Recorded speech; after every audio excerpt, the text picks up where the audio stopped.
बुज़ुर्गों के उर्स बहुत होते हैं और मैं तो अक्सर उर्सों में जाता हूँ, तकरीरें करता हूँ, लेकिन मैं मुबारकबाद इसलिए पेश करूँगा कि जिस शान से ये इस बुज़ुर्ग का उर्स मना रहे हैं, अल्लाह ताला हर सुन्नी को इसी तरह का उर्स मनाने की तौफीक अता फरमाए। आमीन आमीन।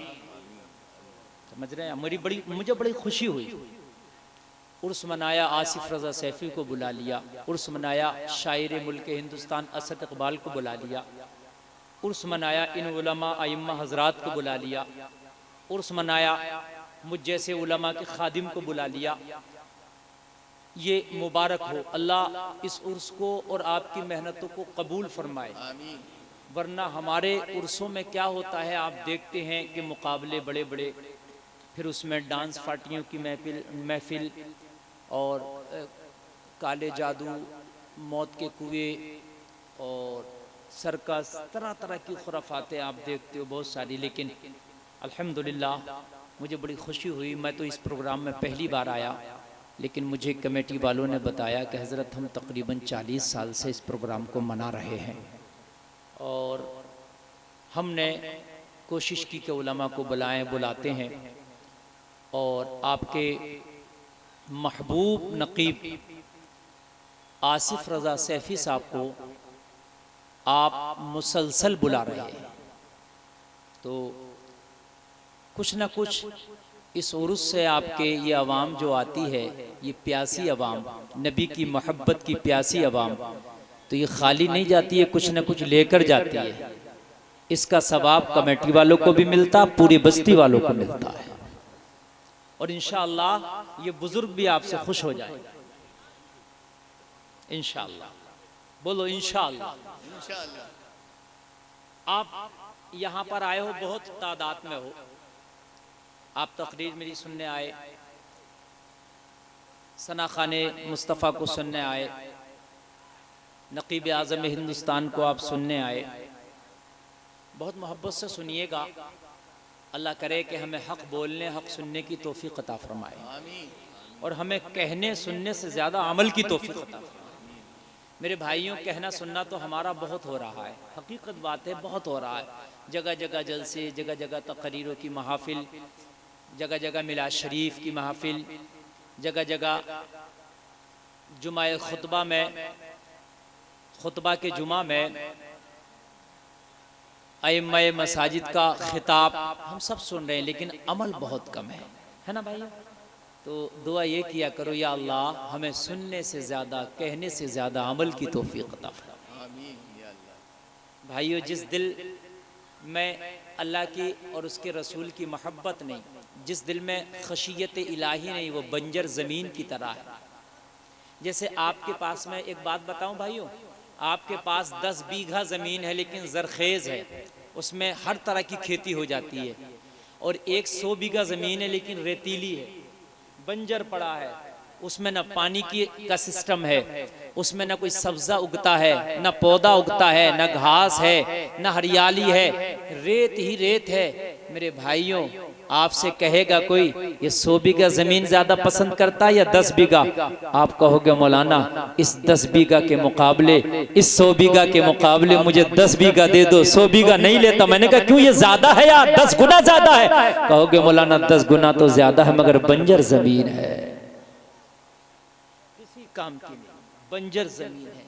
लोगों, ऐसे 1000 दिल कि जिनमें खशियत इलाही ना हो, ऐसे 1000 दिल जिसमें मोहब्बत रसूल ना हो, ऐसे 1000 दिल जिसमें रब का तक़वा ना हो, वो अल्लाह को उन 1000 से बेहतर वो एक दिल है जिसमें खशियत इलाही हो।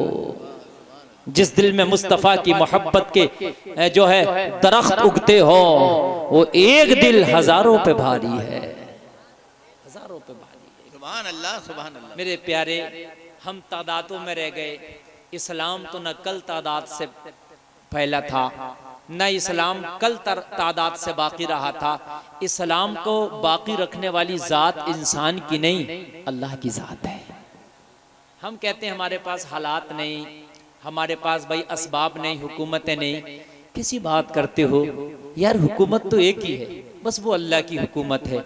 तो जिसकी एक ही हुकूमत है और उस हुकूमत के अलावा कोई हुकूमत ही नहीं, कुरान कहता है ना वयबका वजहु रब्बिका जुल जलाली वल इकराम, सारी हुकूमतें फना हो जाएंगी, सारी बादशाहतें, सारी प्राइम मिनिस्ट्रियां खत्म, वयबका वजहु रब्बिका जुल जलाली वल इकराम, बाकी रहने वाली हुकूमत जात कोई है तो वो परवरदिगार की जात है। बेशक, सुभान अल्लाह, सुभान अल्लाह। ओरिजिनल हुकूमत एक ही है, वो परवरदिगार की। तो तुम्हारा कनेक्शन अगर उससे जुड़ जाए जिसकी हकीकी हुकूमत है, तो फिर हुकूमत तुम्हारी ना हो जाए, है ना भाइयों, तुम्हारी ना हो जाए हुकूमत।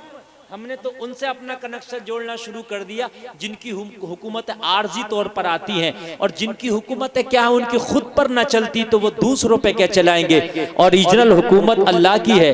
अच्छा, रब एक जगह कुरान में और इरशाद फरमाता है, मैं तकरीर की बेस तैयार कर रहा हूँ, नींव तैयार कर रहा हूँ, उस पर मुझे एक इमारत तैयार करना है। तवज्जो करना, अल्लाह फरमाता अलैहिस्सलाहु बिअहकमिल हाकिमीन, सूरह 3 तीसरा पारा है। तवज्जो करना, अल्लाह फरमाता है कि सबसे बड़ा हाकिम अगर कोई है तो वो अल्लाह है। हर आदमी चाहता है कि मेरा बड़े से कनेक्शन हो जाए, हर आदमी चाहता है मेरा बड़े से कांटेक्ट हो जाए, हर आदमी चाहता है मेरा डोरा किसी बड़े से मिल जाए। तो यार इतने बड़े से ना मिला हो जो सबसे बड़ा है,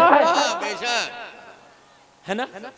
फिर यार एक बात बताओ, जब बड़े की तरफ चले समझ में नहीं आता, जब अमीरी की तरफ चलो तो सबसे बढ़ के अमीरी चाहो, है ना। जब बड़े को चाहो, बड़े से दोस्ती करना चाहो तो सबसे बड़े से दोस्ती ना करो जो सबसे बड़ा है। कितना बड़ा है?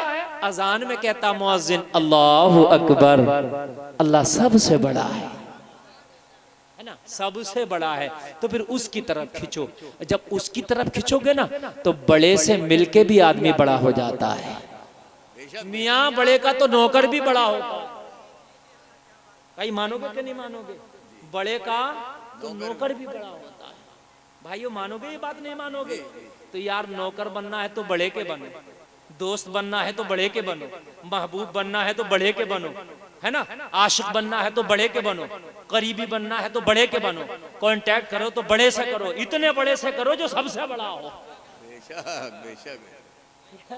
हम बड़े धोखे में हैं, हम बड़े बड़े के चक्कर में, बड़े बड़े के चक्कर में फिर छोटे पे आ गए। अजीब मामला, या तो बड़े के चक्कर में ही ना पड़ो, है ना भाई, या तो बड़े के चक्कर में ना पड़ो, और जब बड़े के चक्कर में पड़ जाओ तो फिर सबसे बड़े के। भाई भाई है क्या नहीं, बुजुर्गों की भी सुन्नत है।